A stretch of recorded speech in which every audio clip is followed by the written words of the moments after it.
نحمده ونصلي على رسوله الكريم اما بعد فاعوذ بالله من الشيطان الرجيم بسم الله الرحمن الرحيم يا أيها الذين آمنوا اتقوا الله حق تقاته ولا تموتن إلا وأنتم مسلمون صدق الله العظيم. وقال النبي صلى الله عليه وسلم لا يؤمن أحدكم حتى يكون هواه تبعا لما جئت به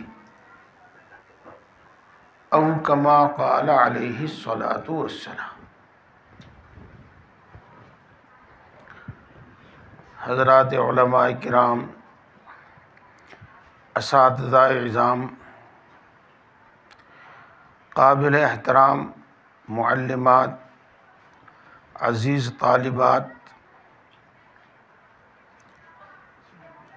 جو شخص کرسی پر بیٹھ کر وعظ کہے، ضروری نہیں کہ وہ افضل اور فاضل ہو، بلکہ کسی افضل اور فاضل کے حکم کی تعمیل میں بھی وہ ایسا کرتا ہے. ضروری نہیں کہ وہ علم میں، تقوی میں، اللہ کی معرفت میں حاضرین اور سامعین سے زیادہ ہو، بلکہ وہ اس نیت سے بول رہا ہو کہ مجھے بھی تقوی نصیب ہو جائے،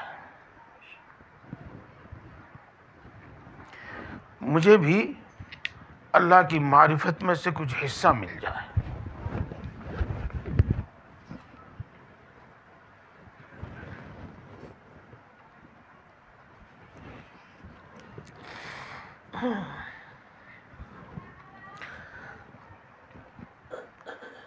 ہم سب جانتے ہیں، الحمدللہ سب جانتے ہیں کہ علم بڑی دولت ہے، علم کی بڑی فضیلت ہے، علم انبیاء کی وراثت ہے. لیکن اس کے ساتھ یہ بھی جانتے ہیں کہ علم حاصل کرنے کے بعد ذمہ داری 2 گنی نہیں بلکہ 3 گنی ہو جاتی ہے.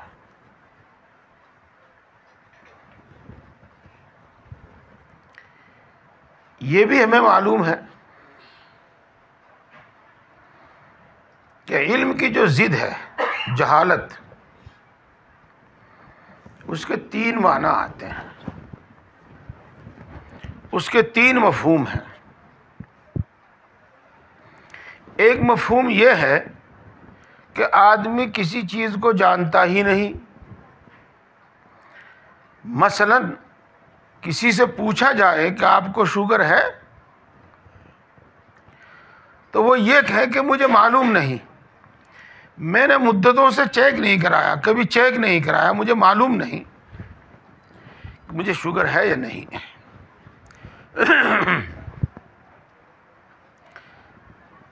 کسی نے رپورٹ کرائی اور رپورٹ غلط آ گئی،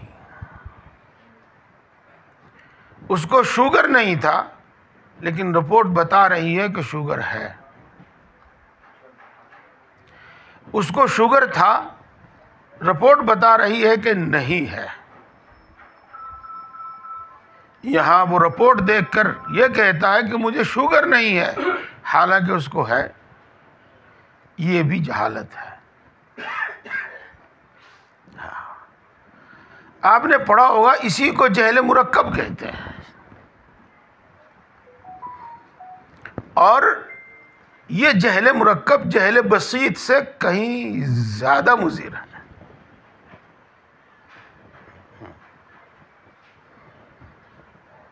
اور ایک جہالت یہ ہے کہ اس کو معلوم ہے کہ تجھے شوگر ہے، لیکن پھر بھی وہ کھانے کے بعد 2 نہیں، 4 نہیں، 6 رسگلے کھاتا ہے۔ تو یہ بھی ایک جہالت ہے۔ کسی چیز کا نہ جاننا بھی جہالت ہے، اس کو خلاف واقعہ جاننا بھی جہالت ہے، اور اس پر عمل کرنا، علم کے تقاضے، علم کے مقتضا پر عمل نہ کرنا بھی جہالت ہے۔ اس لیے ہم علماء، طلباء، عالمات اور طالبات پر علم کے بعد ایک ذمہ داری آتی ہے، اور بڑی ذمہ داری آتی ہے کہ ہم اس پر عمل بھی کریں۔ اگر عالم ہونے کے بعد، عالمہ ہونے کے بعد اس نے اپنے علم پر عمل کیا تو وہ عالم کہلانے کا، وہ عالمہ کہلانے کا کی حقدار ہے، مستحق ہے۔ نہیں تو جو شیخ سعدی نے کہا وہ بالکل صحیح کہا ہے، علم چندہ کے بیشتر خانی، چوں بتو علم عمل نیست نادانی۔ تو علم چاہے جتنا حاصل کر لے، جب تیرے اندر علم نہیں ہے، تیرے اندر عمل نہیں ہے، تو تو جاہل کا جاہل ہے۔ اس ذمہ داری کو ہمیں سمجھنا چاہیے، اور ہمیں یہ بات ہمیشہ یاد رکھنی چاہیے کہ کثرت مطالعہ کا نام علم نہیں ہے، اور کثرت معلومات کا نام علم نہیں ہے، بلکہ یہ حقیقت میں علم اس وقت بنے گا جب اس کے ساتھ عمل بھی شامل ہو جائے گا۔ اور کثرت معلومات اور کثرت مطالعہ عمل کے بغیر علم کہلانے کا حقدار نہیں ہے، وہ علم نہیں کہلایا جا سکتا۔ اس لیے ہمارا ایک سبجیکٹ اور ہمارا ایک موضوع ایسا بھی ہو جس میں ہمیں عمل پر ابھارا جاتا ہو، عمل کے لیے آمادہ کیا جاتا ہو، عمل کی ترغیب دی جاتی ہو، ٹریننگ دی جاتی ہو، مشق کرائی جاتی ہو۔ یہ بھی ہونا چاہیے، یہ بھی ہونا چاہیے۔ بڑی خوشی کی بات ہے، ماشاء اللہ ناظم صاحب ہمیشہ بلاتے ہیں اور اسی موضوع پر بات کرنے کی تلقین بھی فرماتے ہیں، اور معلومات کے مطابق ماشاء اللہ یہ سلسلہ یہاں پر مسلسل جاری رہتا ہے۔ تو صحیح ہے، ہمیں عمل کے لیے بھی آمادہ اور تیار رہنا چاہیے۔ ہم نے پڑھا ہے، مجھے اور آپ کو یاد ہے کہ میدان حشر میں جہاں اور دوسرے سوالات ہوں گے، ایک سوال یہ بھی ہوگا کہ تم نے اپنے علم پر کہاں تک عمل کیا، تم نے اپنے علم پر کہاں تک عمل کیا۔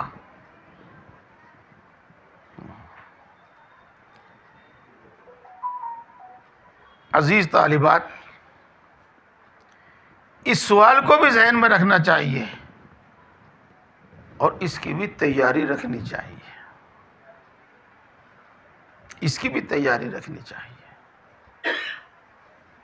اسی واسطے ان باتوں کو آپ بڑے غور سے سنیں، بڑے دھیان سے سنیں، بڑی توجہ سے سنیں۔ بات چل رہی ہے علم کے ساتھ عمل کی، تو میں یہاں یہ گزارش کر دوں،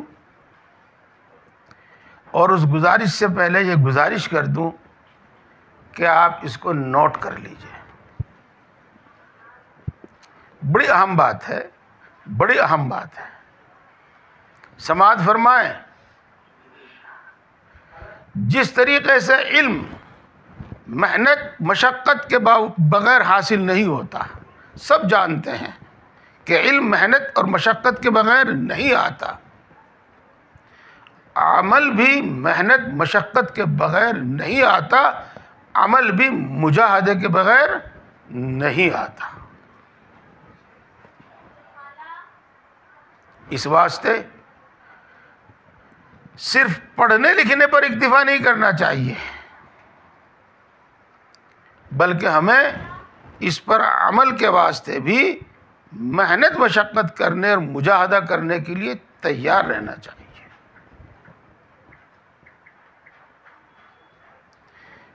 پھر عرض کروں گا کہ نوٹ کریں، عمل 5 چیزوں سے آتا ہے، اور ان 5 چیزوں کے بغیر عمل بہت مشکل ہے. علم، ذکر، مجاہدہ، فکر آخرت اور صحبت شیخ.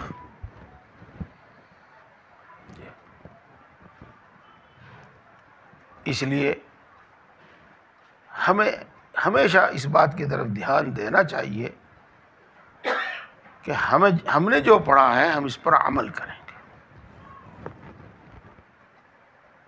اس وقت میں اس آیت شریفہ اور اس حدیث پاک کے متعلق کچھ عرض کروں. یا ایھا الذین آمنوا اتقوا اللہ حق تقاتہ، اے ایمان والو تم اللہ سے ڈرو، اور اتنا ڈرو جتنا ڈرنا چاہیے، اور اتنا ڈرو جتنا اللہ سے ڈرنے کا حق ہے، جتنا اللہ سے ڈرنا چاہیے. اس سلسلے میں ہماری غفلتیں بہت زیادہ ہیں،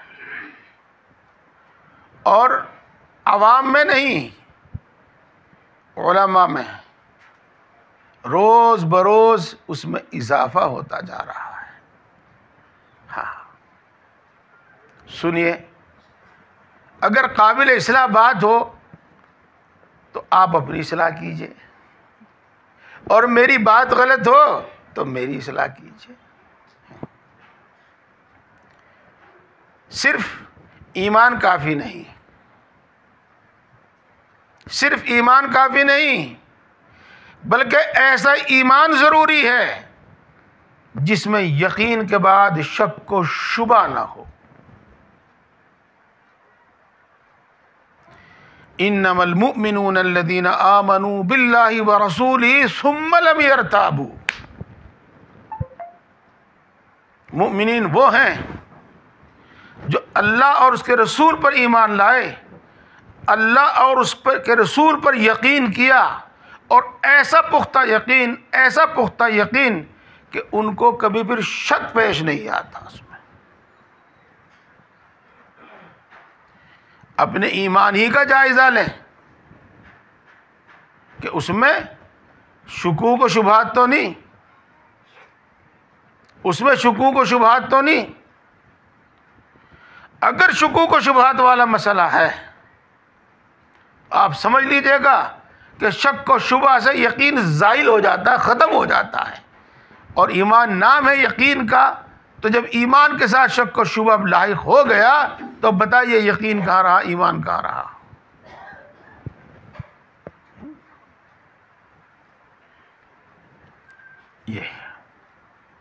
یہاں یہ بھی عرض کر دوں، جس میں آج بڑی کوتاہی دیکھنے میں آ رہی ہے، مرد ہوں، خواتین ہوں، پڑھے لکھے ہوں، ان پڑھ ہوں، سب میں بڑی کوتاہی دیکھی جا رہی ہے.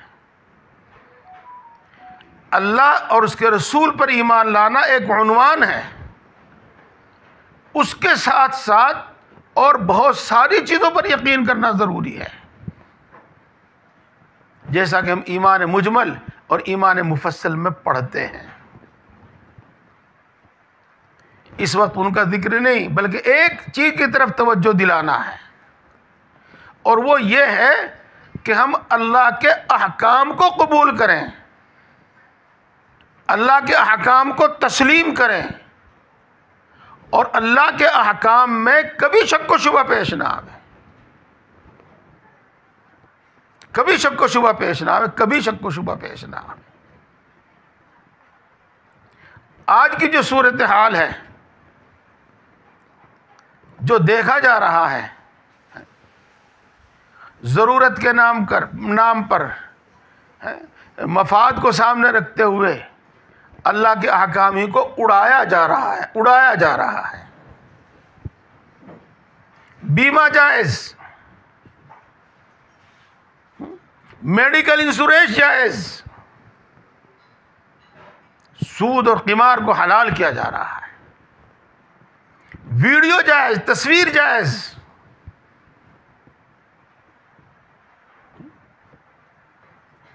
تو جیسے اللہ کی ذات و صفات میں یقین اور اس میں کوئی شک و شبہ پیش نہ آئے، ایسے اللہ کے احکام پر یقین، ان میں کوئی شک و شبہ پیش نہ آئے۔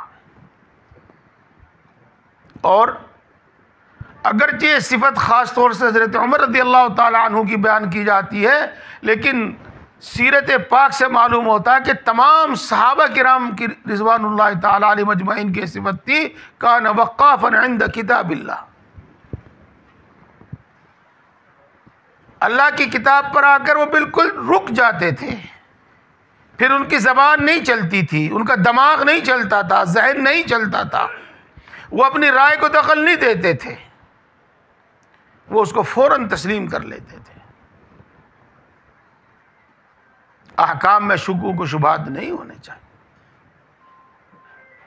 بہرحال بات تو یہ ہے کہ تنہا ایمان کافی نہیں، صرف ایمان کافی نہیں، بلکہ ایمان، ایسا ایمان جس میں شکوک و شبہات کبھی پیش نہ آئے، جس میں کبھی شک و شبہ پیش نہ آئے، اس کے واسطے کچھ کرنا پڑتا ہے۔ اور جیسے ہمیں تفسیر پڑھانے کے واسطے ایک استاد ہے، اور جیسے ہمیں حدیث پڑھانے کے واسطے ایک استاد ہے، فقہ کے واسطے ایک استاد ہے، اور دوسرے علوم کے واسطے الگ الگ استاد ہیں، ایسے اس کے واسطے بھی ایک استاد کی ضرورت پیش آتی ہے۔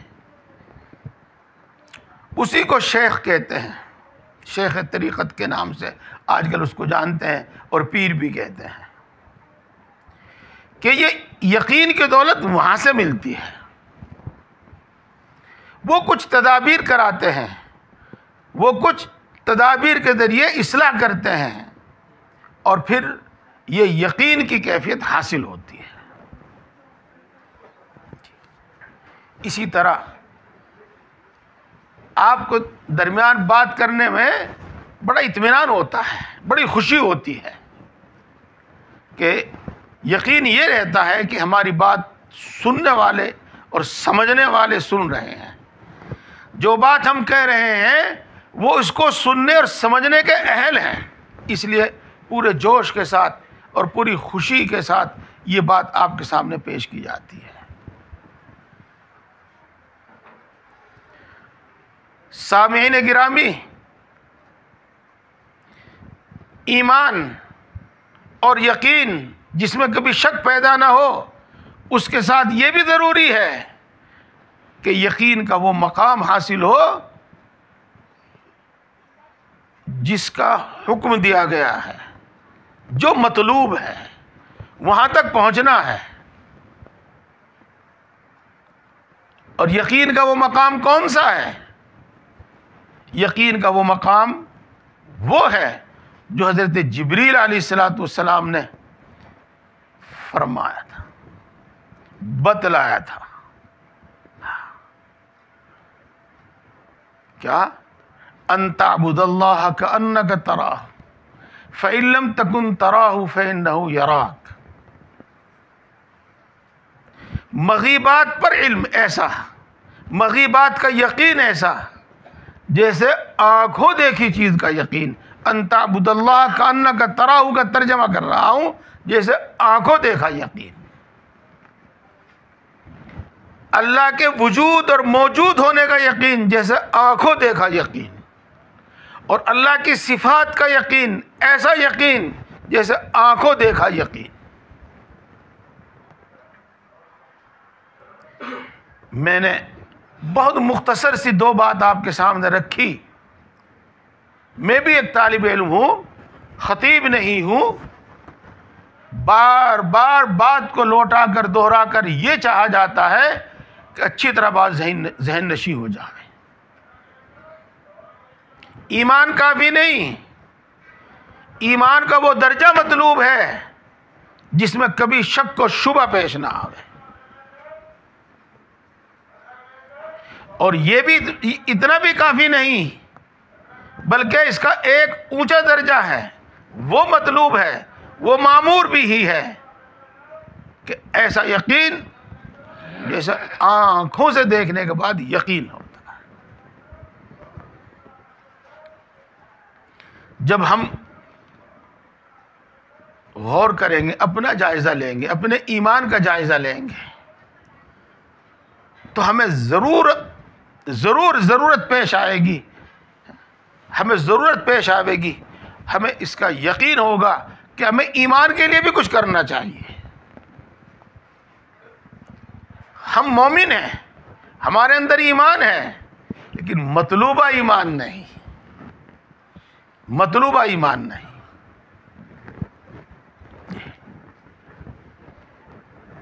میں امید کرتا ہوں کہ میری یہ بات سمجھ میں آئی ہوگی اور اچھی طرح سمجھ میں آئی ہوگی. اور میں یہ بھی امید کرتا ہوں، گزارش کرتا ہوں، امید کرتا ہوں کہ آج ہم یہ بھی طے کریں کہ جس طریقے سے ہم اپنے علم میں اول پوزیشن کے لیے محنت کرتے ہیں، تو ایسے ہی اپنے ایمان کے لیے بھی کچھ محنت کریں.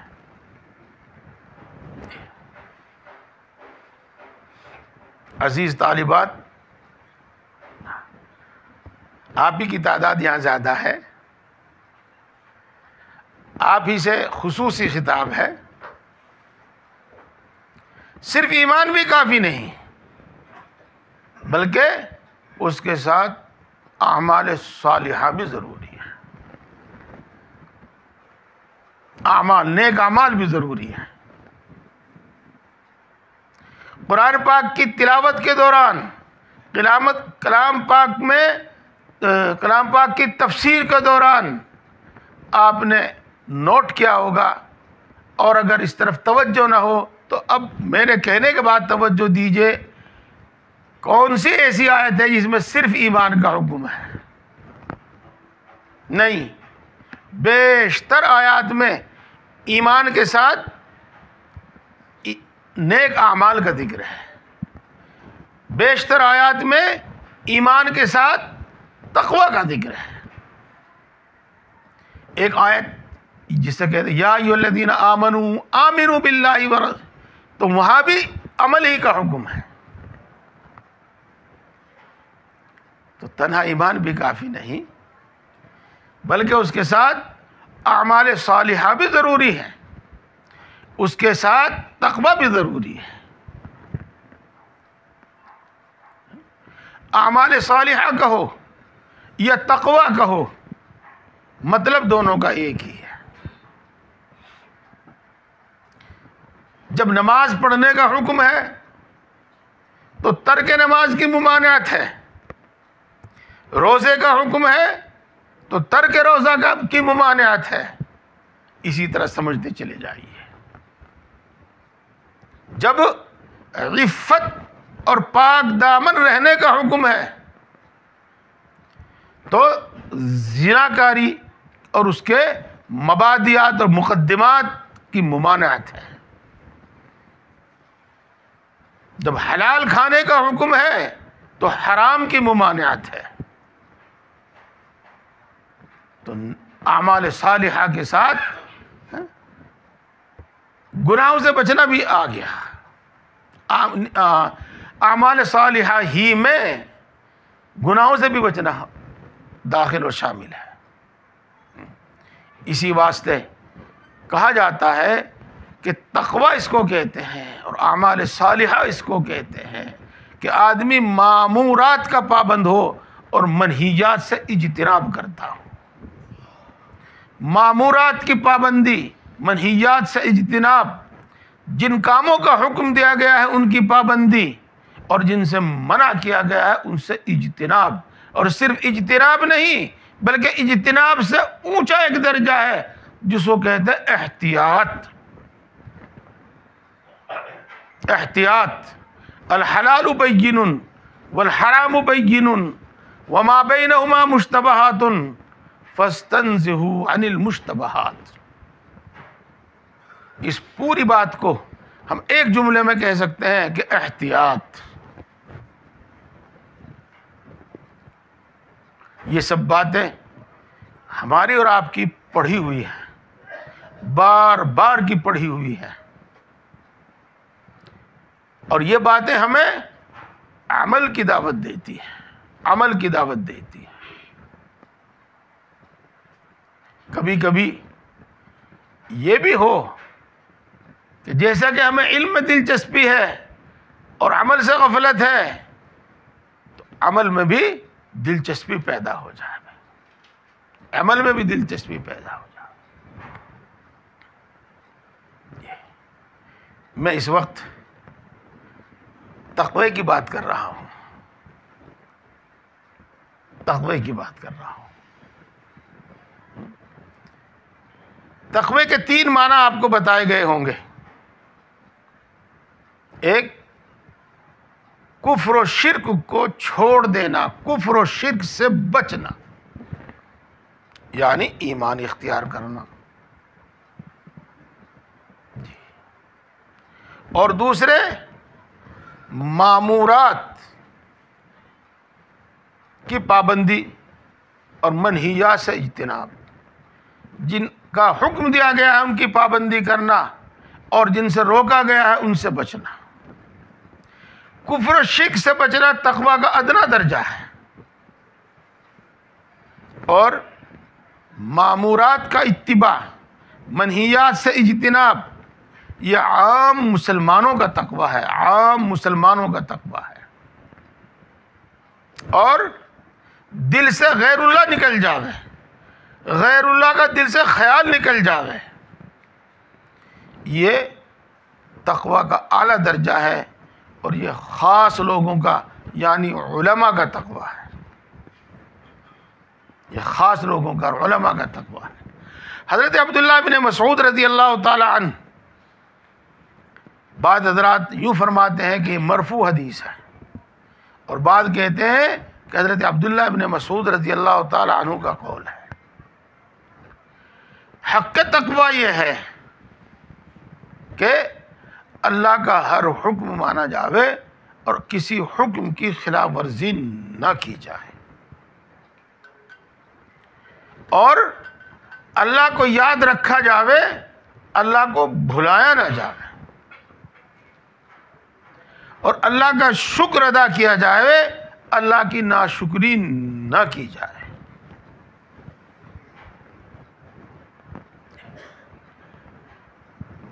برا نہ مانیے، موضوع ہی ایسا ہے، اور اس گفتگو کا مقصد ہی یہی ہے۔ اپنے آپ کو جانچیں، اپنے آپ کو پرکھیں، ہمارے اندر کون سا تقوی ہے؟ ادنا درجے کا تقوی ہے، متوسط درجے کا تقوی ہے، یا اعلیٰ درجے کا تقوی ہے؟ اس وقت اللہ مجھے معاف کرے، ادنا درجے کا جو تقوی ہے اس میں بھی شک و شبہ پیدا ہوتا ہے کہ وہ ہمارے اندر موجود ہے کہ نہیں ہے۔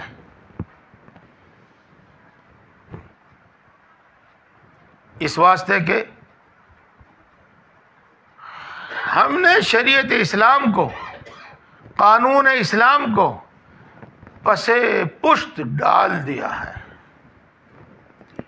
ہمیں اس میں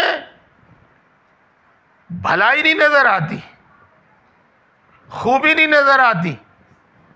ہمیں ویسٹرن کلچر میں، مغربی تہذیب میں خوبیاں نظر آتی ہیں. ہمیں اسلامی قانون میں تنگی نظر آتی ہے. اور اس وقت جو قانون سازی کی جا رہی ہے اس کو ہم پسندیدگی کی نگاہ سے دیکھتے ہیں، پسندیدگی کی نظر سے دیکھتے ہیں. میری پیاری ماؤں بہنوں، میں نے جیسا کہ عرض کیا بڑی تعداد آپ کی ہے. اگر خطاب میں کچھ ایسی خصوصی باتیں عام ہیں جو آپ سے متعلق ہو تو یہ نہ سمجھے کہ ہمیں ہی کہا جا رہا ہے. نہیں، آپ جانتے ہیں کہ کلام مقتضی حال کے مطابق ہوتا ہے. آپ نے معنی بھی پڑھا ہوگا، علم معنی. اگر ہمیں اسلامی احکام پر ایسا ہی یقین ہے جیسا ہونا چاہیے تو یہ نقاب کیوں اتر رہا ہے ہمارا؟ یہ برہنہ پن اور یہ ننگا پن کیوں آ رہا ہے ہمارے اندر؟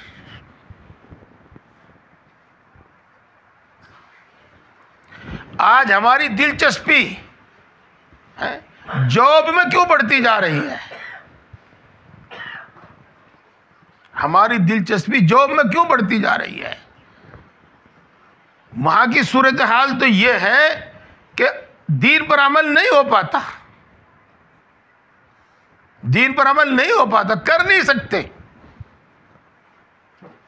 جب مردوں اور عورتوں کا اختلاط ہوتا ہے وہاں تو شیطان اپنی پوری تیاری کے ساتھ آتا ہے، پوری تیاری کے ساتھ آتا ہے.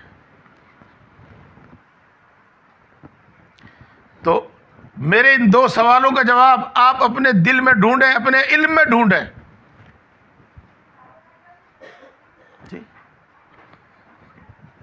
یا ایھا النبی قل لازواجک وبناتک ونساء المؤمنین یدنین علیہن من جلابیبہن وقرن فی بیوتکن ولا تبرجن تبرج الجاہلیۃ الاولی.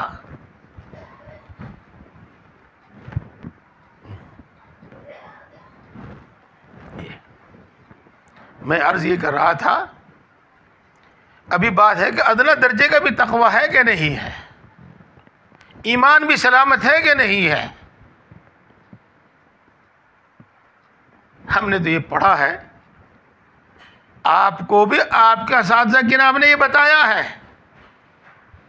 کہ کسی فرض واجب نہیں. اگر کسی سنت کی بھی تحقیر کرتا ہے، کوئی سنت کی تحقیر، سنت کی توہین کرتا ہے تو وہ بھی ایمان سے باہر ہے، ایمان سے محروم ہے.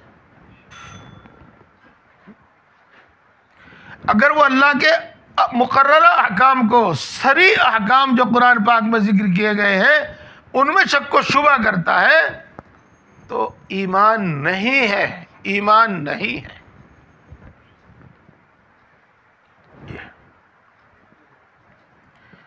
پھر دوبارہ کہوں کہ ادنیٰ درجے کا تقویٰ بھی ہمارے اندر ہے کہ نہیں؟ ذرا سی سختی پر، ذرا سی سختی پر ہمارے اندر شکوک و شبہات پیدا ہوتے ہیں. اللہ کہاں ہے؟ کب سنے گا ہماری؟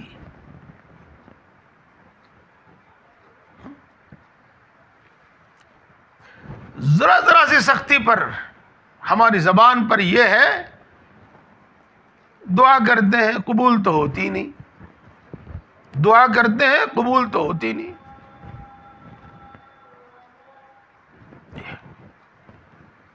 تو ادنیٰ درجے کا ایمان یعنی کفر و شرک سے بچنا اور ایمان پر قائم رہنا، یہ کتنا ہے ہمارے اندر، اور اللہ کے کتنے احکام کی ہم پابندی کرتے ہیں اور کتنے احکام میں لاپرواہی برتتے ہیں اور کتنے احکام کی خلاف ورزی کرتے ہیں. تو عام مسلمانوں والا تقویٰ بس زیادہ کچھ نہ کہے کہ میں عرض کروں پیاری ماؤں بہنوں، احکام کی پابندی، مامورات کی پابندی، اس کے لیے بھی کچھ کرو۔ شاید میں نے کہا تھا شروع میں، ہاں، جتنی محنت علم کے لیے کرنی پڑتی ہے اس سے کہیں زیادہ محنت اس پر عمل کے لیے کرنی پڑتی ہے۔ اسی کو مجاہدہ کہتے ہیں، اسی کو مجاہدہ کہتے ہیں۔ اس کے لیے بھی کچھ کیجئے، اس کے لیے بھی کچھ کیجئے، اور ہو جائے گا انشاءاللہ، ایسا نہیں۔ اور غیر اللہ دل سے نکل جائے۔ دیکھو، آسان پہلو میں بیان کرنے کی کوشش کروں گا۔ من احب للہ وابغض للہ فقد استکمل الایمان۔ جی ماشاءاللہ، عالمہ ہیں، طالبہ ہیں، سنیے، جس چیز سے محبت ہو تو اللہ کے لیے، اور جس چیز سے نفرت ہو اللہ کے لیے، اور جس کو اللہ پسند کرے اس کو ہم پسند کریں، اور جس کو اللہ ناپسند کرے اس کو ہم ناپسند کریں۔ اللہ اس کو پسند کرتا ہے کہ بندہ اللہ سے مانگے، ہم مانگنے والے بنیں۔ اللہ اس کو پسند کرتا ہے کہ بندہ رات کے آخری حصے میں اللہ کے سامنے ہاتھ باندھ کر کھڑا ہو، اس کے سامنے سجدے میں پڑے پیشانی زمین پر رکھ کے، تو ہمیں یہ چیز محبوب اور مرغوب ہو۔ جب بندہ قرآن پاک پڑھتا ہے تو اللہ تبارک و تعالیٰ اس طرح اس کی طرف کان لگاتے ہیں، اس طرح توجہ سے سنتے ہیں جیسا کہ کوئی اپنی باندی کے گانے کی طرف توجہ سے اور کان لگا کر سنتا ہے۔ تو ہمیں اللہ سے مانگنا پسند ہو، اور ہمیں آخر رات میں کچھ رکعتیں پڑھنا پسند ہو، اور ہمیں قرآن پاک کی تلاوت پسند ہو۔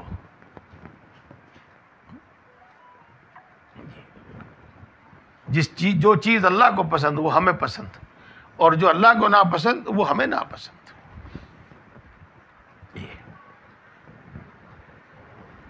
دل کی دنیا کچھ ایسی بن جاوے، دل کی دنیا کچھ ایسی ہو جاوے کہ ہر وقت اللہ یاد، ہر وقت اللہ یاد، ہر وقت اللہ یاد، ایک گھڑی اس سے غفلت نہیں، ایک گھڑی اس سے غفلت نہیں، ایک گھڑی بھول نہیں، نسیان نہیں۔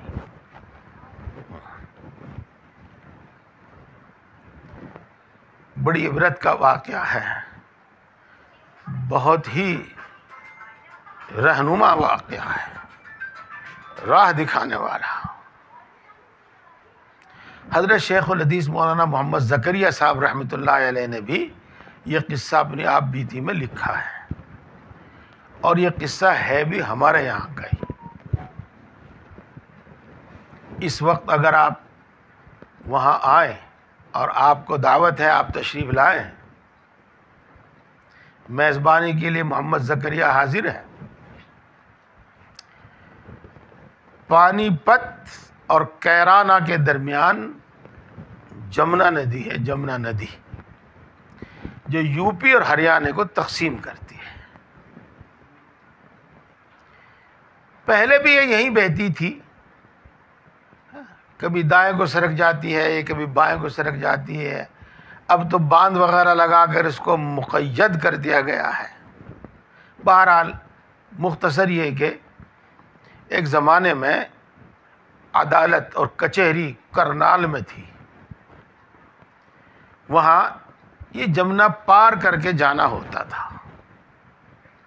ایک شخص تھا جس کا قتل کا مقدمہ تھا اور فیصلے کی تاریخ تھی، اور اس کو ہر حال میں حاضر ہونا تھا۔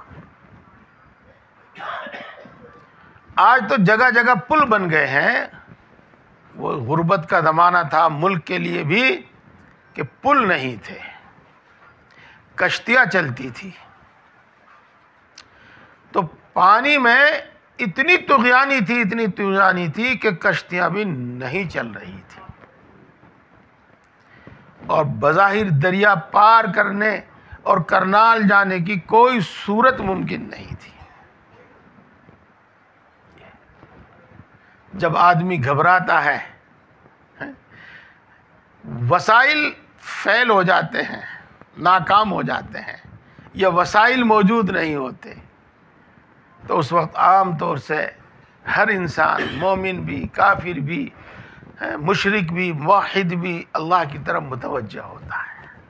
جیسا کہ قرآن پاک میں آپ نے اس طرح کے واقعات اور اس طرح کی آیات پڑھی، تو وہ شخص متوجہ ہوا۔ وہاں کنارے پر ایک بزرگ رہتے تھے، ان بزرگ سے جا کر اس نے اپنا حال بیان کیا، تو اس بزرگ نے کہا کہ تم جمنا کے کنارے جا کر کھڑے ہو کر یہ کہہ دو کہ مجھے اس شخص نے بھیجا ہے جو نہ کبھی کھاتا ہے، نہ کبھی سوتا ہے، نہ کبھی بیوی سے ملتا ہے، آپ مجھے راستہ دے دو۔ یقین کی کیفیت کچھ اسی طرح کی تھی ان سادے اور بھلے لوگوں کی۔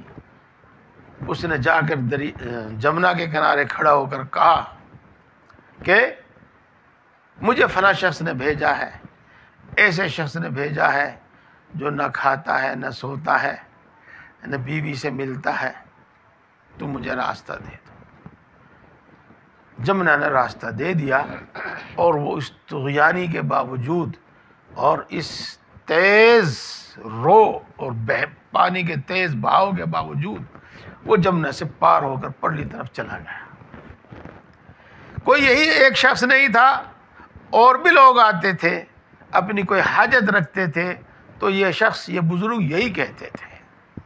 ایک دن ان کی بیوی ان پر ناراض ہوئی اور کہنے لگی کہ ٹھیک ہے، تم اپنے بارے میں کچھ بھی جھوٹ بولو کہ میں کھاتا نہیں، میں پیتا نہیں، میں سوتا نہیں، لیکن تم مجھ پر تو تہمت نہ لگاؤ۔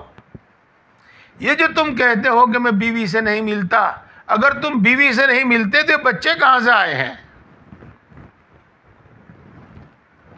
تو وہ بزرگ کہنے لگے کہ جیسا کہ تم جانتی ہو میں کھاتا بھی ہوں، جیسا کہ تم جانتی ہو میں پیتا بھی ہوں، جیسا کہ تم جانتی ہو میں سوتا بھی ہوں، میں تم سے ملتا بھی ہوں، سب سچ ہے، لیکن اس میں سے کچھ بھی اپنی ذات کے لیے نہیں، اپنی لذت اور اپنے مزے کے لیے نہیں، بلکہ یہ بھی اللہ کے حکم کی تعمیل میں ہے۔ تو یہ ہے وہ چیز کہ غیر اللہ دل سے نکل جائے، جو کچھ ہے اللہ کے لیے۔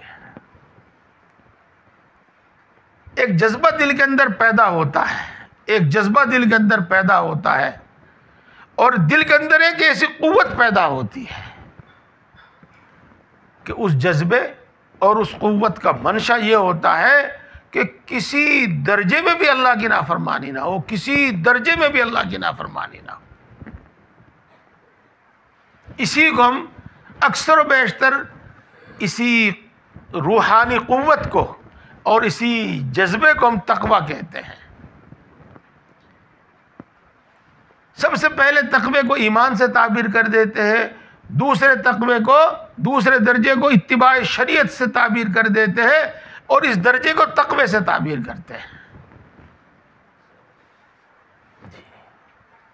میں پھر عرض کروں کہ علم، ذکر، مجاہدہ، فکر آخرت اور صحبت شیخ سے یہ چیز پیدا ہوتی ہے اور ہو جاتی ہے، اور آدمی ہر حال میں اللہ کے حکم کو کامل درجے پر پورا کرنے کی پوری سعی کرتا ہے۔ میں آپ کو اپنے شیخ کا ایک قصہ سناؤں، بہت ہی معمولی سا قصہ ہے، لیکن جب غور کیا جاوے تو معلوم ہوتا ہے کہ ہاں تقویٰ اسے کہتے ہیں۔ ہم لوگ عصر کے بعد شیخ اول حضرت مولانا مسیح اللہ خان صاحب جلال آبادی نور اللہ مرقدہ کی خدمت میں حاضر تھے۔ ایک شخص بھٹے لے کر آیا، مکئی کے جو ہوتے ہیں نا، وہ کیا کہتے ہیں آپ اس کو؟ بھٹے ہی کہتے ہیں۔ وہ لے کر آیا، اور ایک چادر میں باندھ کر لایا. حضرت چارپائی پر بیٹھے ہوئے تھے تو وہ بھٹے چارپائی پر اس نے رکھ دیے، یعنی چادر میں سے نکال کے چارپائی پہ ڈال دیے، اور یہ کہا کہ حضرت اس میں آپ کے بھی ہیں، اور ایک حضرت کے داماد تھے حضرت مولانا سید عبد الرحیم صاحب، اور مولانا عبد الرحیم صاحب کے لیے بھی ہے. تو حضرت نے اس کے بعد کیا فرمایا؟ بھائی ان کو تقسیم کر دو، بھائی ان کو تقسیم کر دو. اس شخص نے کہا جی ہاں میں تقسیم کرتا ہوں ان کو. تو ان کو اسی وقت اس نے 2 حصوں میں کیا، 2 ڈھیری میں کیا، ایک ذرا بڑی اور ایک چھوٹی، اور کہا حضرت یہ آپ کے ہیں اور یہ مولانا عبد الرحیم صاحب کے ہیں. مولانا عبد الرحیم صاحب کے کا حصہ ان کے گھر پہنچا دیا گیا، اور حضرت کا حصہ ان کے بیٹے حضرت بھائی جان جن کو ہم کہتے تھے ان کے پاس بھیج دیا گیا. لیکن طبیعت میں ایک سوال پیدا ہو گیا کہ حضرت نے یوں کیوں کہا کہ ان کو تقسیم کر دو بھائی، ان کو تقسیم کر دو بھائی. ہاں اس وقت تک ہمیں معلوم نہیں تھا، لیکن سوال میں دل میں کھٹک ضرور پیدا ہوئی، اور جب اس کے متعلق معلومات کی تو معلوم یہ ہوا کہ مشترک شے کا ہبہ جائز نہیں. یہ تقسیم اس لیے کرائی تھی تاکہ ہبہ درست ہو جاوے، اور یہ تقسیم اس لیے کرائی تھی تاکہ ملکیت صحیح ثابت ہو جاوے دونوں کی. یہ تقویٰ اتباع شریعت، اور اتباع شریعت میں کمال.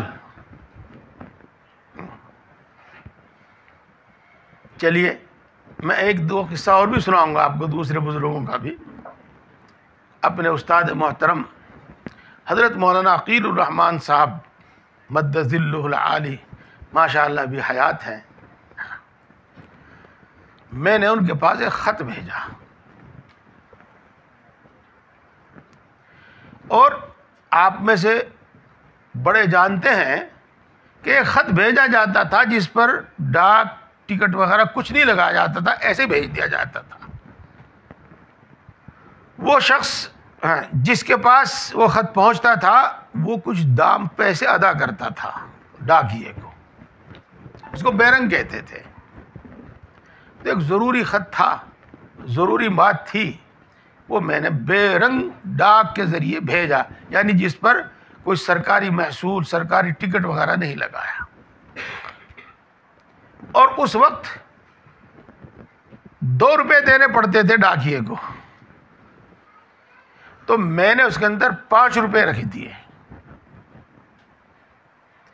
کہ یہ خط بھی حضرت کو مل جاوے، کوئی اور کسی اور کو نہ ملے، اور حضرت کو 2 روپے اپنے پاس سے نہ دینے پڑے. 5 روپے میں نے اس کے اندر رکھ دیے. حضرت نے وہ وصول کر لیا، ڈاکیے کو 2 روپے دے دیے، اور جو اس میں 5 روپے تھے وہ اس میں سے نکال کر احتیاط سے الگ رکھ دیے گئے ایک لفافے میں، اور اس پر لکھ دیا گیا امانت محمد زکریا. محمد زکریا کی امانت ہے، یہ لکھ دیا گیا. کچھ دنوں کے بعد حاضری ہوئی، ملاقات ہوئی، تو فرمایا چونکہ خط کا وصول کرنا نہ کرنا اختیار میں ہوتا ہے، اس لیے جو 2 روپے میں نے ڈاکیوں کو دیے وہ آپ کے ذمہ لازم نہیں ہے.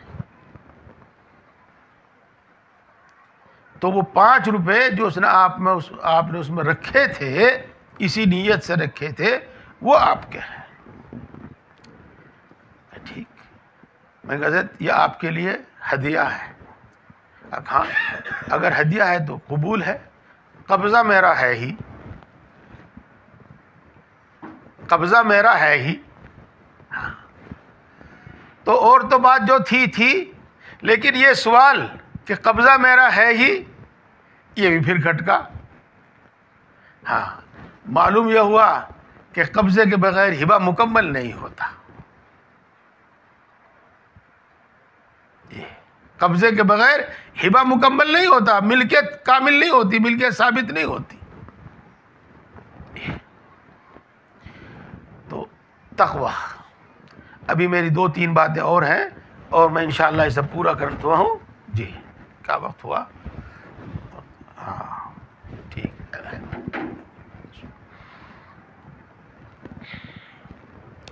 میں پھر تھوڑا خطاب اپنی ماؤں بہنوں سے کرنا چاہتا ہوں. ماؤں سے نہیں بلکہ اپنی جوان بہنوں سے کرنا چاہتا ہوں.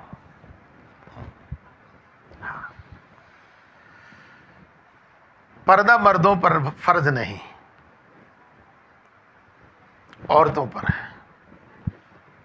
یہاں پردے سے میں معروف پردہ مراد لے رہا ہوں جسے ستر کہتے ہیں. ستر وہ تو مردوں پر بھی ہے، کا بھی ہے، عورتوں کا بھی ہے. آج اس میں بھی تقوی کی، اس میں بھی احتیاط کی بے حد ضرورت ہے. اس میں جتنی کوتاہی اور کمی آتی جا رہی ہے وہ قابل تشویش ہے، قابل تشویش. جی ہاں.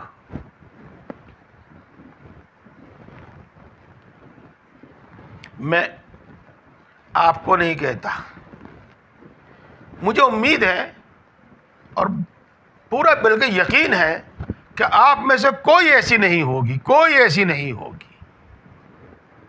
لیکن جو آپ کے ارد گرد ہو رہا ہے آپ اس سے متاثر ہو سکتی ہیں، آج نہیں کل ہو سکتی ہیں. اس لیے پہلے ہی آگاہ کرتا ہوں، یہ گرل فرینڈ اور بوائے فرینڈ کیا چکر ہے؟ آپ نے جو کچھ پڑھا ہے، حدیث میں پڑھا ہے، قرآن پاک میں پڑھا ہے، اور قرآن پاک اور حدیث پاک کو سامنے رکھ کر اس کا خلاصہ نکال کر فقہ میں جو فقہ مرتب کیا گیا ہے اور آپ نے جو وہاں پڑھا ہے، آپ ذرا مجھے بتائیں کیا اس کی کوئی گنجائش ہے؟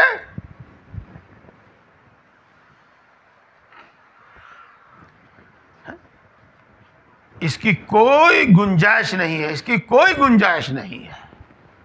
اور پھر گرل فرینڈ، مرد دوست لڑکا یا دوست لڑکی، یہ تو ایک عنوان ہے. اس کے پیچھے کیا گندگی ہے وہ معلوم ہے. اس کی کیا کیسے اجازت ہو سکتی ہے اسلام میں؟ ہرگز اجازت نہیں ہے اس کی اسلام. ایک برائی اور عام ہو رہی ہے، میری منگتیر ہے. رشتہ ہو گیا ہے، منگنی ہو گئی ہے. آپ جانتی ہیں نکاح کے بغیر تو غیر محرم ہی ہے. بالکل اسی طریقے سے غیر محرم ہے وہ، جس طریقے سے دنیا کے دوسرے آدمی غیر محرم ہے، دنیا کے دوسرے مرد غیر محرم ہے، ایسے یہ بھی غیر محرم ہے. پھر اس سے بے تکلف باتیں کیسی؟ پھر اس سے بے تکلف باتیں کیسی؟ جی اسی طریقے سے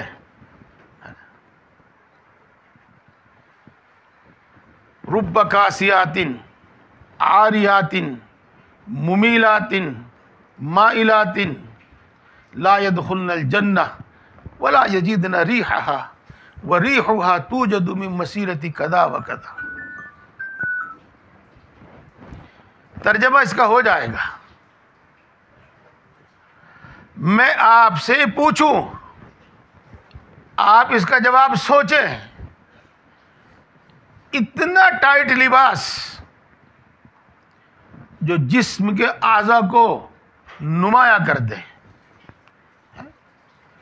پنڈلی کو نمایاں کر دے، کولوں کو نمایاں کر دے، چھاتیوں کو نمایاں کر دے، بازوؤں کو نمایاں کر دے، یہ تو بالکل ننگا پن ہے. کپڑا پہننے کے باوجود ننگی ہے.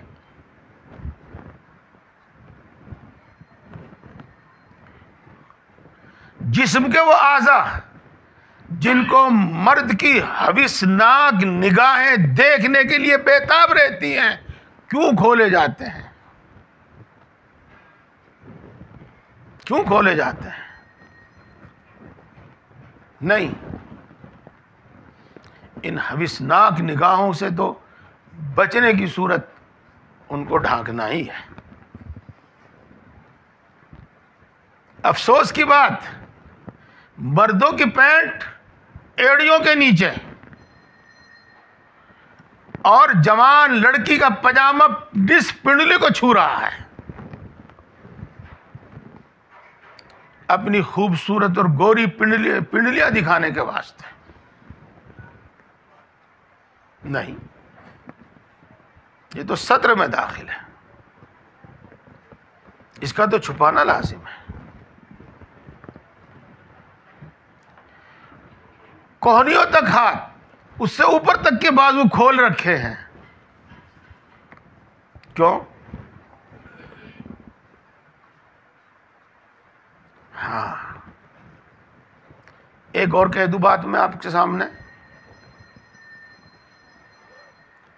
جھجکتا بھی ہوں، شرماتا بھی ہوں، ڈرتا بھی ہوں، لیکن ہمت کر کے کہہ رہا ہوں۔ ہاں، ہمارے بچپنے میں سب عورتیں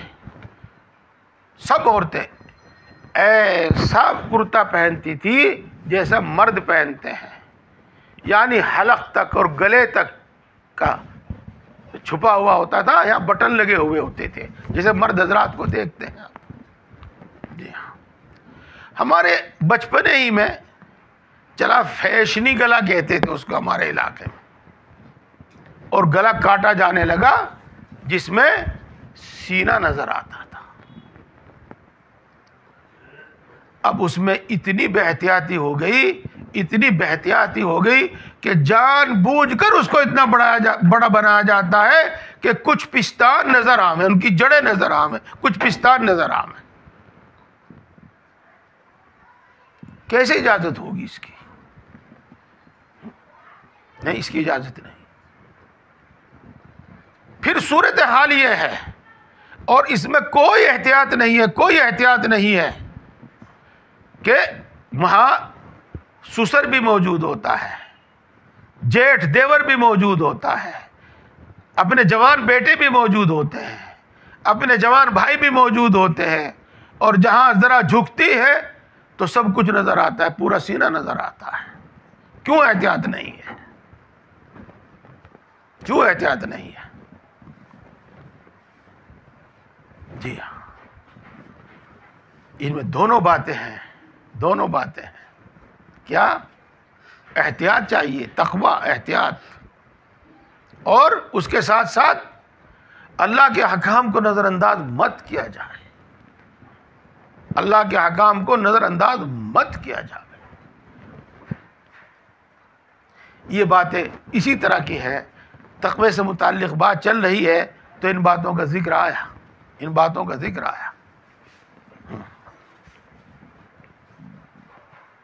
اب روپٹہ تو سر پہ ہے ہی نہیں، سر پہ سے اتر کے کندھوں پہ آ گیا تھا، مونڈوں پہ آ گیا تھا، اب وہاں سے بھی غائب ہو گیا۔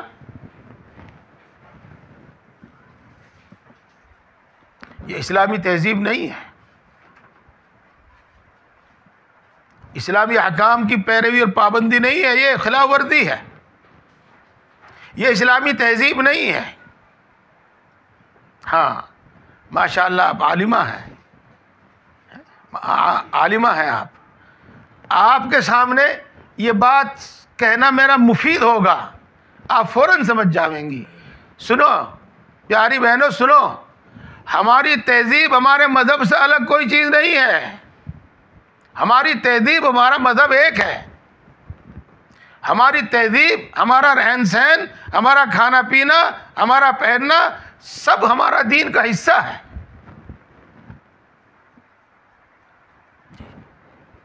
خیر، ہوئی جو بات، میں یہی آپ سے کہہ دوں، میری پیاری ماں بہنوں، ہمیں اسلام پر خود عمل بھی کرنا ہے،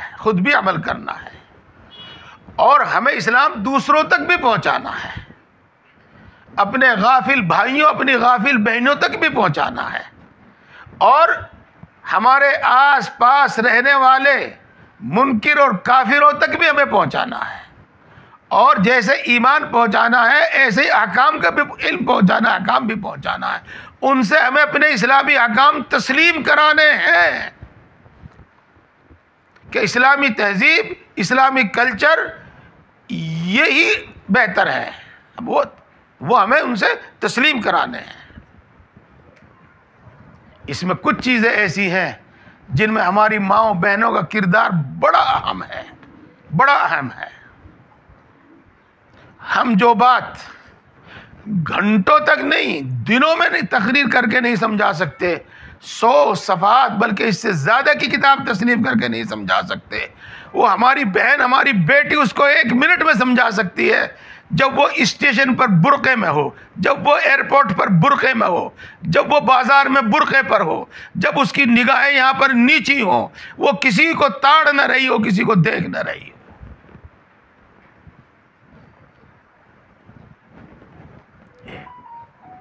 پھر ماشاءاللہ اللہ آپ کو علم نافع عطا فرماوے، روز بروز آپ کے علم میں اضافہ اور ترقی دے. آپ نے تو علم حاصل کیا ہے، آپ تو عالمہ ہوئی ہیں. صرف اپنے عمل کے واسطے تو بیشتی زیور پڑھنا کافی تھا. آپ کو یہاں تک جو پڑھا گیا ہے وہ اس لیے کہ آپ کو تحقیقی اور استدلالی علم حاصل ہو، تحقیقی اور استدلالی علم حاصل ہو، اور آپ دین کی حقانیت ثابت کریں اپنی زبان سے بھی، اپنے عمل سے بھی. میں صرف آپ ہی کو نہیں کہہ رہا ہوں، میں یہ بات بڑے کھلے الفاظ میں اپنے بھائیوں کو، مردوں کو بھی کہتا ہوں، دوستوں کو بھی کہتا ہوں کہ تمہارا داڑھی کٹانا اسلام کی حقانیت میں شک پیدا کرنا ہے دوسروں کی نگاہوں میں، اور تمہارے دل میں خود شک پیدا ہے، شک ہے، اس لیے کٹاتے ہو. اور ایک داڑھی رکھ کر نوجوان جب باہر نکلتا ہے اور وہ اپنی شناخت ظاہر کرتا ہے اور وہ اسلام کے شعار کو ظاہر کرتا ہے تو وہ داعی ہے، مبلغ ہے. یہ درمیان میں کچھ بات آئی تھی، بات چل رہی تھی تقوی کی. بات میں ختم کرتا ہوں. اپنے شیخ اول حضرت مولانا مسیح اللہ خان صاحب جلال آبادی نور اللہ برقدہ کے بیان کیا ہوا، سنایا ہوا ایک قصہ سناتا ہوں. ایک نہیں بلکہ 2 سناؤں گا اور پھر بس ختم کر دوں گا. ہمارے کیرانہ کے پاس ہی کاندلہ ہے، کاندلہ، اور ماشاءاللہ فضائل اعمال سے اور تبلیغی جماعت کی نسبت سے سب جانتے ہیں، پوری دنیا میں جانتے ہیں کاندلہ کو. وہاں مفتی مظفر حسین رحمہ اللہ گزرے ہیں، مفتی مظفر حسین گزرے ہیں، اور نواب صدیق صاحب جو اہل حدیث میں سے تھے وہ ان کے ہم سبق ساتھی ہیں. دلی پڑھتے تھے حضرت مولانا شاہ عبد العزیز صاحب رحمۃ اللہ علیہ کے یہاں. تو وہ زمانہ موٹر گاڑی کا نہیں تھا، وہ زمانہ بیل گاڑی کا تھا. تو جب کبھی کاندلہ سے دلی جانا ہوتا تھا تو بیل گاڑی مستقل کرائے پر لے کے جاتے تھے، جیسے کہ آج کار لے کر جاتے ہیں. اور جب کبھی دلی سے کاندلہ آنا ہوتا تھا تو اپنی مستقل گاڑی، بیل گاڑی کرائے پہ لے کر کاندلہ آتے تھے. تو ایک مرتبہ حضرت رحمۃ اللہ علیہ دلی سے کاندلہ کے لیے چلے گاڑی کرائے پر لے کر. باتوں باتوں میں یہ ذکر آیا کہ گاڑی، بیل گاڑی کس کی ہے؟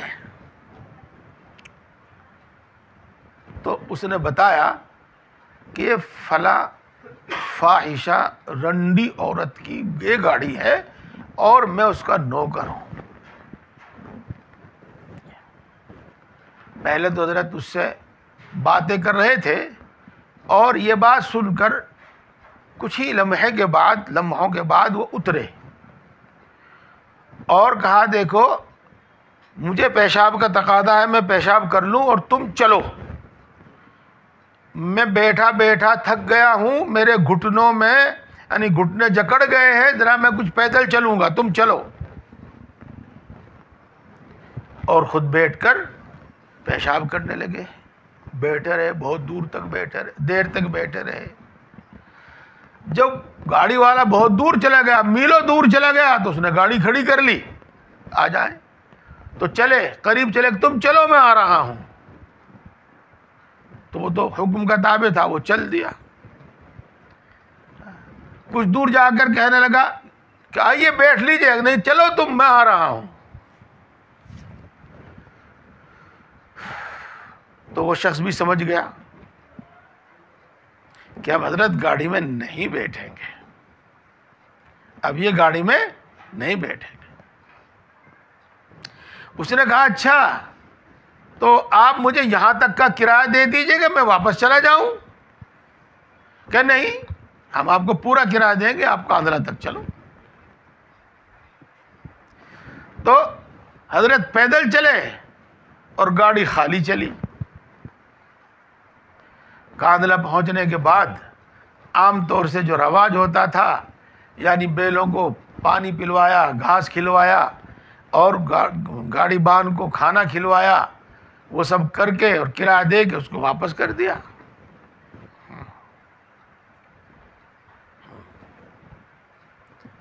تو حضرت فرمایا کرتے تھے کہ تقویٰ تو یہ ہے، لیکن ساتھ ساتھ ایک سوال قائم کر کے اس کا جواب بھی دیا کرتے تھے. ہاں، کہ وہیں سے گاڑی واپس کیوں نہیں کر دی، کاندھلہ کیوں لائے.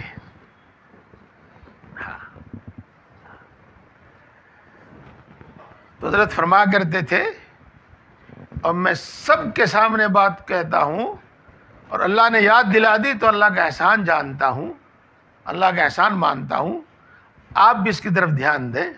ہاں، نصیحت مقصود ہوتی ہے، شرمندہ کرنا مقصود نہیں ہوتا.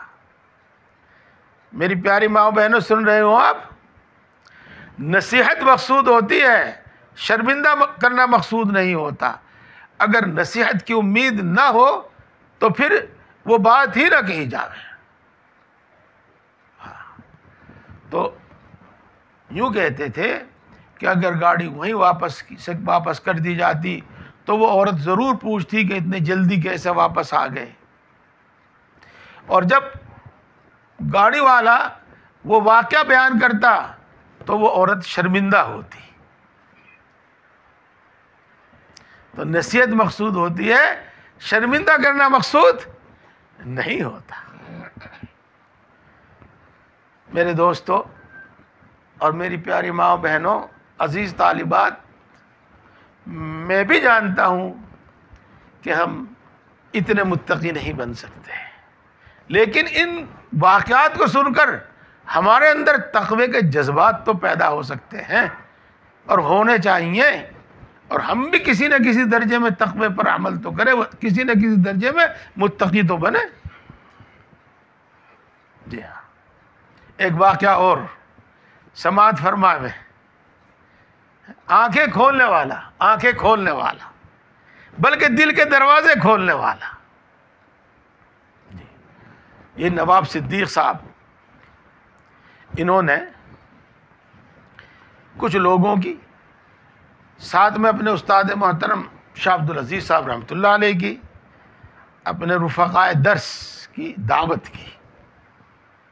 دوسروں نے قبول کر لی، شاہ عبدالعزیز صاحب نے بھی قبول کر لی. جب ان مظفر صاحب کا، جو اس وقت مظفر صاحب تھے، بس مفتی نہیں تھے، جب ان کے سامنے بات آئی تو دعوت قبول کرنے سے عذر کر دیا، قبول کرنے سے معذرت کر دی، قبول نہیں کروں گا. بہت اصرار کیا، قبول نہیں کیا. اب ان کے تقوی کی اور ان کے احتیاط کی وجہ سے لوگ یہ سمجھتے تھے، اور نواب صاحب کے ذہن میں بھی یہ بات گئی کہ شاید یہ میرے مال کو مشتبہ اور حرام سمجھتے ہیں، اس لیے میری دعوت قبول نہیں کر رہے ہیں. تو انہوں نے اپنے استاد محترم شاہ عبدالعزیز سے شکایت کی کہ مظفر میری دعوت قبول نہیں کر رہا ہے. شاہ صاحب نے مفتی صاحب سے بات کی اور کہا کہ میرے علم کے مطابق نواب صاحب کا مال حلال ہے، مشتبہ بھی نہیں ہے، دعوت قبول کر لیجئے، قبول کرنے میں کوئی حرج نہیں ہے. اب آپ مفتی صاحب کا جواب ملاحظہ فرمائیں، میری ماں بہنیں بھی مفتی صاحب کا جواب ملاحظہ فرمائیں. مفتی صاحب یہ فرماتے ہیں کہ حاشا وکلا، میرے ذہن میں ہرگز یہ نہیں ہے کہ نواب صاحب کا مال حرام ہے یا نواب صاحب کا مال مشتبہ ہے. نہیں، حاشا وکلا، میرے ذہن میں ایسا نہیں ہے. بلکہ بات دراصل یہ ہے کہ نواب صاحب مقروض ہیں، نواب صاحب پر قرضہ ہے، اور جب مقروض کے پاس پیسہ آوے تو اس کو سب سے پہلے قرض ادا کرنا چاہیے. تو مقروض ہوتے ہوئے قرض ادا نہ کر کے دوستوں کی دعوت کرنا یہ تقوی کے خلاف ہے.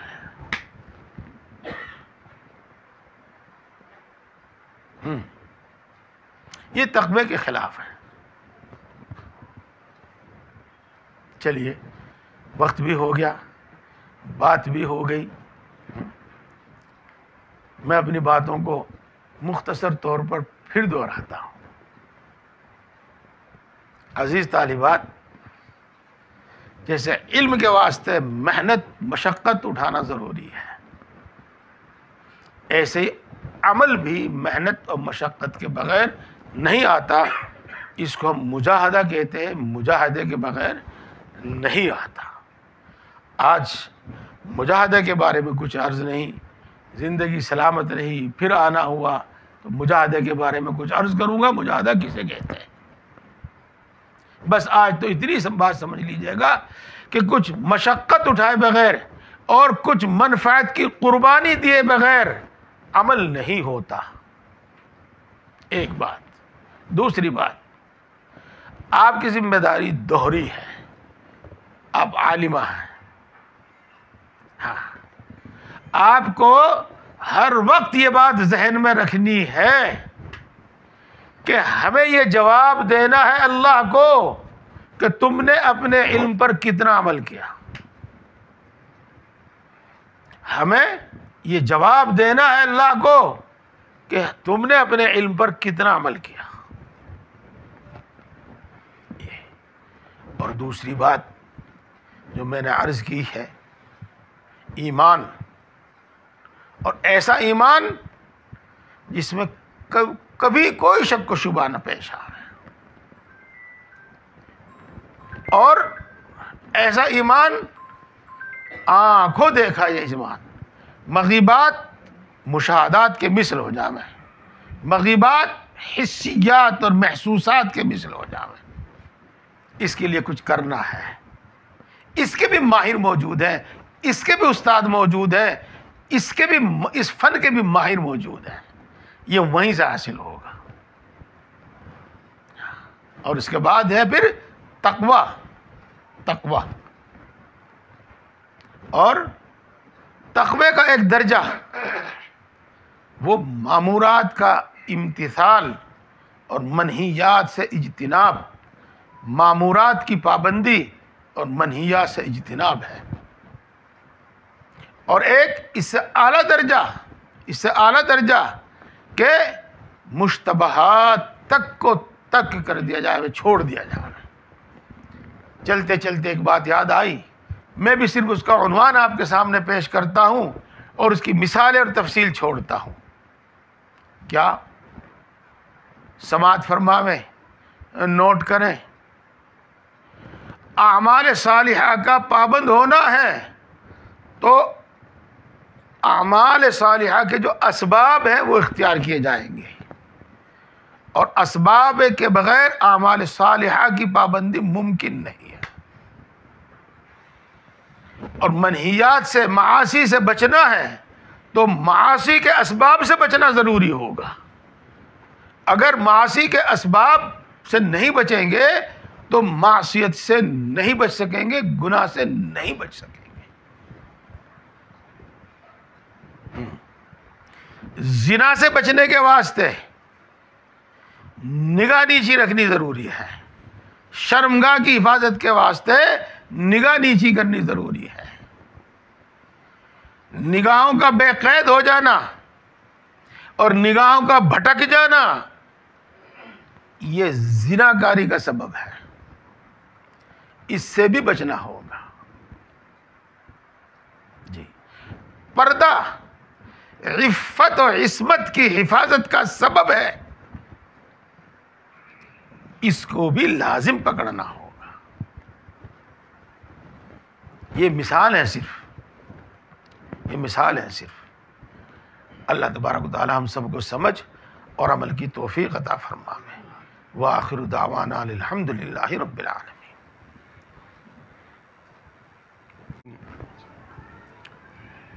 نحمدہ ونصلی